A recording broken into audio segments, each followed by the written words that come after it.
dhe të dalin në shesh çdo ditë. Nuk ka forcë në botë që mban pushtet Edi Ramën, në qoftë se ne i pushtojmë sheshin.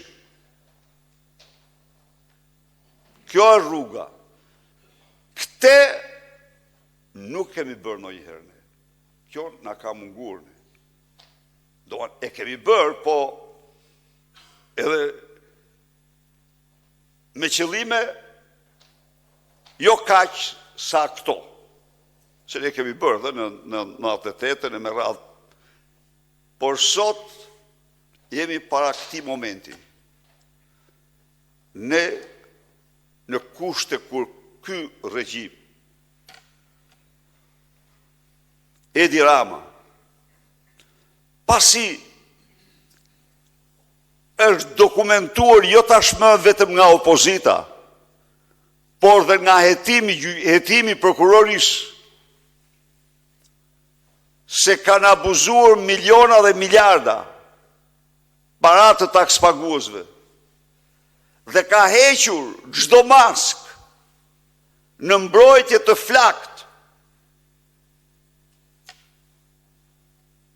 të vjedhjeve dhe abuzimeve të tmerrshme me paratë shqiptarëve, sepse është vetë direkt i implikuar. Është vetë direkt. Dy dosjet.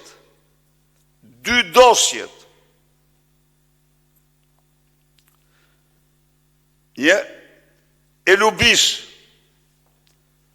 qoftë tuneli, qoftë Unaza, Ramadel, aq sa Lubia me mesazhet. Kurse Akshi Kunatit dhe i familjes është historia më unike në Europë dhe në botë, kur në një ndërmarrje shtetërore, në një agjenci shtetërore, merresh peng sepse merr pjesë në tendra për t'i hap rrugën Kunatit. Merresh peng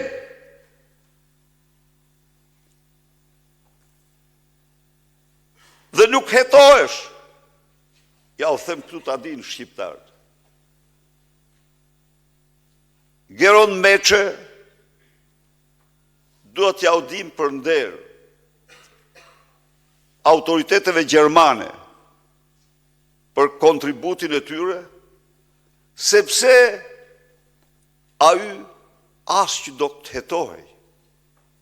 Duhet t'ja dim për nder, sepse si Gerondi i marr peng me datën 12 gusht, u mor peng me datën 20 gusht, 18 gusht,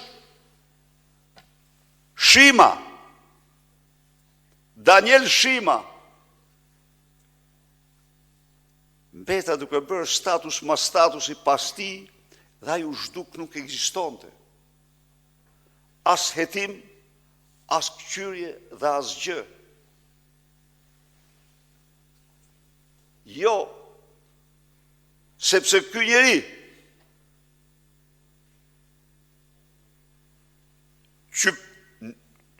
njeri që nuk do të heqë imunitetet, që blokon drejtësinë për vjedhjet që ka bërë, ky njeri s'lejon të hetimin.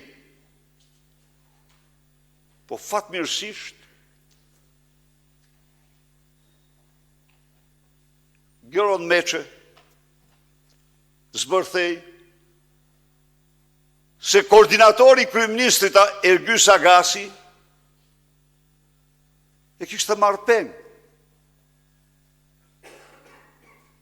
Pse u nala në këto? U nala në mesazhin për të gjithë opozitarët dhe demokratët. Nuk ka dëshmime tronditëse se këto për një qeveri. Nuk ka akuzë më të rënda ndaj nesh në rast se ne nuk i rrëzojmë këta. T'jemi realist për këte.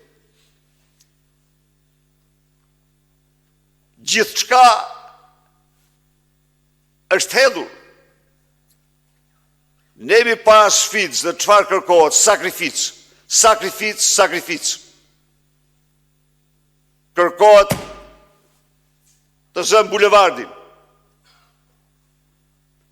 Gjersa ky të qërohet dhe të shkoj para ligjit, para gjykatës, për vjedhjet që ka bërë.